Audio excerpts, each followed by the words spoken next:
فلاحی معیشت میں انفرادی ملکیت کو تسلیم کرتے ہوئے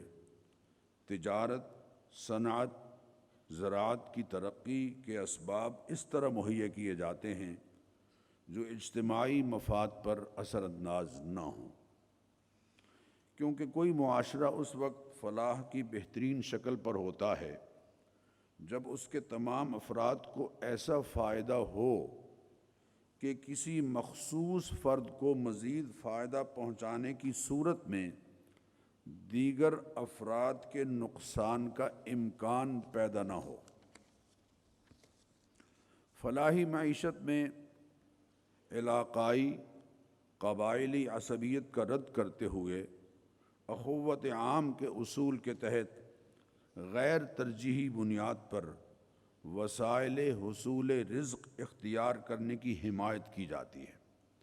اس انداز معیشت سے معاشرہ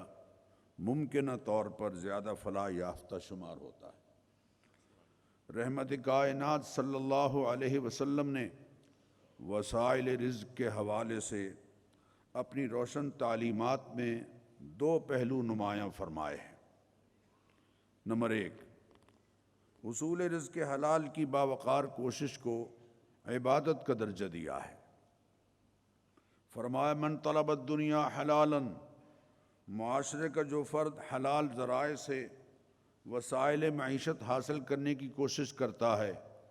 وتعففا عن المسألہ،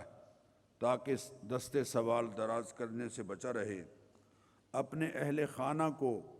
کشادہ روزی میسر کرنا اور اپنے پڑوسی کی مدد کرنا چاہتا ہو، تو وہ اللہ تعالیٰ کو اس حال میں ملے گا کہ اس کا چہرہ بدری چاند کی طرح چمکتا ہوگا۔ آپ صلی اللہ علیہ وسلم نے معیشت کے استحکام کے لیے حلال ذرائع اختیار کرنے کی محنت کو سنت انبیاء علیہم السلام قرار دیا اور بظاہر معمولی سمجھے جانے والے کاموں کو عار سمجھنے کی سوچ کو ڈسکرج کیا۔